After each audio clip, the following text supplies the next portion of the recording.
सीधे मुद्दे पर आते हैं। आज के इस दिलचस्प विश्लेषण में हम भोपाल के एक ऐसे पैरानॉर्मल रहस्य की गहराइयों में उतरने वाले हैं जो सच में रोंगटे खड़े कर देगा। एक ऐसी सच्ची घटना जहां भयानक लालच और काले जादू का सीधा सामना एक ऐसी अलौकिक शक्ति से हुआ जिसे कोई रोक ही नहीं सकता था। तैयार हो जाइए, क्योंकि ये कहानी सोचने पर मजबूर कर देगी कि क्या सच में हमारे कर्म हमारी ढाल बन सकते हैं। मैं तो उसे मारने आई थी, पर उसने मुझे ऐसा करने ही नहीं दिया। जरा सोचिए, ये डरा देने वाले शब्द किसी आम इंसान के नहीं थे। ये उस महिला के मुंह से निकले थे जिस पर बुरी आत्माओं का साया था। उसने अपने ही परिवार को खत्म करने के लिए काले जादू का इस्तेमाल किया, लेकिन उसे एक अनदेखी शक्ति ने रोक दिया। अब सवाल ये है कि आखिर वो शक्ति थी कौन? इस पूरे खौफनाक सच को समझने के लिए हमें भोपाल के एक रसूखदार और बेहद अमीर परिवार के उस काले सच को जानना होगा जिसने इस पूरे खौफ की नींव रखी। इस परिवार के बड़े से घर में अचानक कुछ ऐसी अजीब और खौफनाक घटनाएं होने लगीं जो किसी की भी समझ से परे थीं। ये सब शुरू हुआ घर के ठीक पीछे मौजूद एक खाली पेड़ों से भरे प्लॉट से।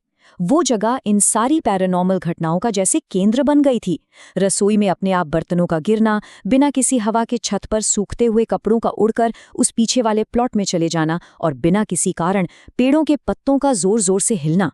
लेकिन जो बात सच में डरा देने वाली थी, वो थी रात के घने अंधेरे में उस खाली प्लॉट से गूंजने वाली दर्दनाक चीखें। ये कोई मामूली बात नहीं थी। और जानते हैं इस पूरे बवाल की असली वजह क्या थी? घर के ही दो लोगों के बीच का टकराव। एक तरफ थे दादाजी, 6.5 फीट लंबे, रसूखदार और एक ऐसे इंसान जो अपने परिवार के साथ साथ अपने किराएदारों की भी जान पहचान से रक्षा करते थे, बिल्कुल एक ढाल की तरह। और दूसरी तरफ उनकी अपनी ही बेटी बुआ लता। अपने पति के भड़काने पर और 15 से 20 करोड़ की उस प्रॉपर्टी के लालच में अंधी होकर उसने अपने ही खून को, अपने ही परिवार को जड़ से मिटाने की खौफनाक साजिश रच डाली। जब लालच हावी होता है तो इंसान किसी भी हद तक जा सकता है। बुआ लता ने भी यही किया। अपने ही परिवार को रास्ते से हटाने के लिए उसने एक बेहद खतरनाक तांत्रिक को काम पर रखा। ये तांत्रिक कोई आम इंसान नहीं लग रहा था। वो एक साधु का भेष बनाकर घर में दाखिल हुआ और उसका इकलौता मकसद था काले जादू के जरिए दादा दादी और भाई के पूरे परिवार का हमेशा के लिए नामो निशान मिटा देना।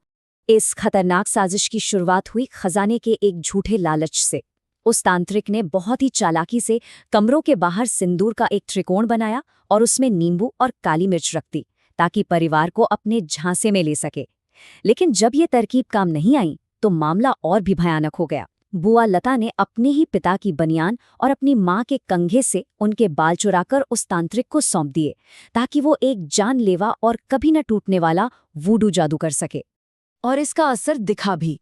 परिवार के सदस्य, यहाँ तक कि छोटे बच्चे भी अचानक गंभीर रूप से बीमार पड़ने लगे। लेकिन फिर कुछ ऐसा हुआ जिसने सबको चौंका दिया। वो सब कुछ ही दिनों में रहस्यमयी तरीके से बिल्कुल ठीक हो गए। वो काला जादू बार बार फेल हो रहा था। फिर एक रात घर के आंगन में कुछ ऐसा मिला जिसे देखकर किसी की भी रूह कांप जाए। कागज और कपड़े से बनी 2 फटी हुई गुड़ियां, जिनमें से सड़े हुए मांस और राख की भयानक बदबू आ रही थी। और सबसे डरावनी बात, उनके सिर के आर पार तेज कीलें चुभी हुई थीं। उन बर्बाद हो चुकी गुड़ियाओं को देखकर और ठीक उसी वक्त पीछे वाले प्लॉट से आने वाली उन दर्दनाक चीखों को सुनकर दादाजी 1 सेकंड में समझ गए कि माजरा क्या है। उनके मुंह से बस यही निकला, बचला यही है, उसने हमें बचा लिया है। जी हाँ, दादाजी को पूरा यकीन हो गया था कि कोई अनदेखा रक्षक जिसका नाम बचला है, वो एक दीवार बनकर इस काले जादू से उनके परिवार की रक्षा कर रहा है। अब मन में भी ये सवाल आ रहा होगा कि आखिर ये बचला थी कौन और कोई आत्मा इस परिवार की इतनी शिद्दत से रक्षा क्यों कर रही थी? इस रहस्य को सुलझाने के लिए हमें थोड़ा पीछे जाना होगा, सीधे साल 1977 में। 1977 में बचला और उसका शराबी पति जीतू दादाजी के घर किराएदार बनकर आए थे। दादाजी बचला को अपनी बेटी की तरह मानते थे। वो जीतू की हैवानियत और मार पिटाई से हमेशा उसे बचाते थे। लेकिन एक बार जब दादाजी किसी काम से 1 महीने के लिए पंजाब गए तो पीछे से जीतू का अत्याचार अपनी सारी हदें पार कर गया। वो बचला को बेरहमी से मारता और भद्दे मजाक करता। आखिरकार टूट चुकी बचला ने खुद को आग लगा ली।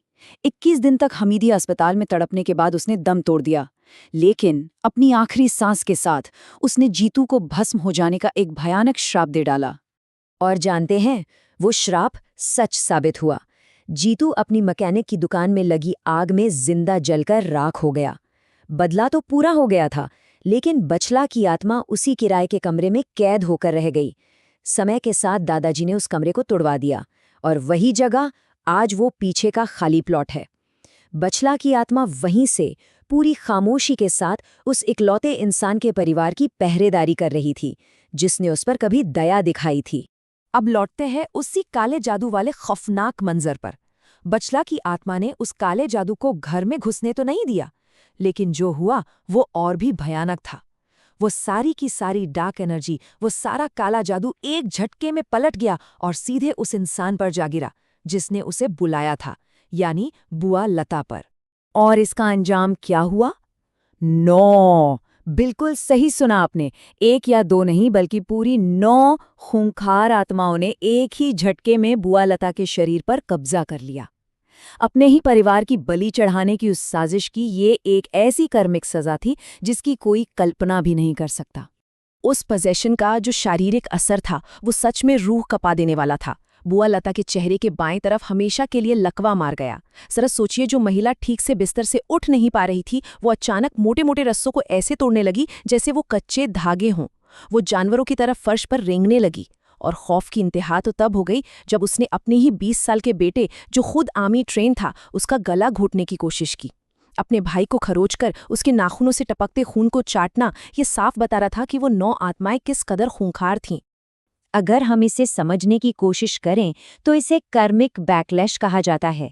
मतलब जब कोई बहुत ही बुरी और जानलेवा अलौकिक शक्ति किसी पर वार करने के लिए भेजी जाती है और उसे बीच में ही रोक दिया जाए, तो वो कई गुना ज्यादा ताकत और गुस्से के साथ उसी इंसान पर पलटवार करती है जिसने उसे बुलाया था। बुआ लता ने अपने परिवार के लिए जो खाई खोदी थी, वो उसी में बहुत ही भयानक तरीके से गिर चुकी थी।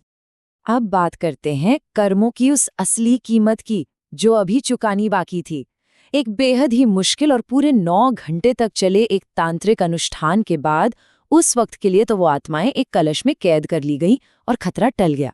लेकिन असली श्राप तो अभी शुरू होने वाला था।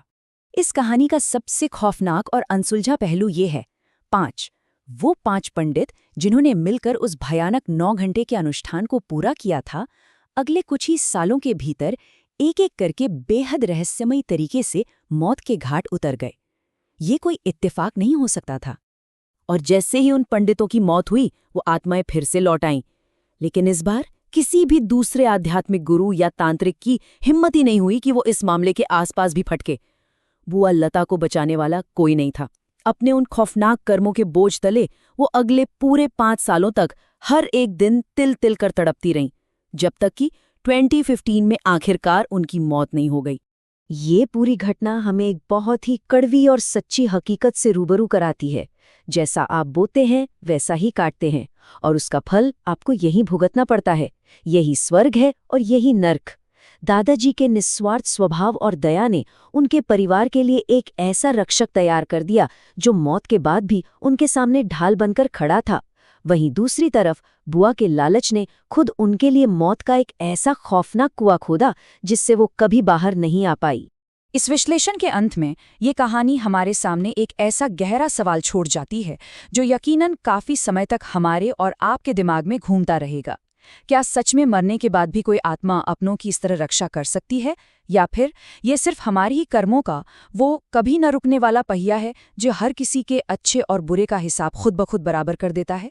इस बारे में जरूर सोचिएगा। आज के इस विश्लेषण में बस इतना ही। सीखते रहिए और याद रखिए, हमारे कर्म हमेशा हमारे साथ चलते हैं।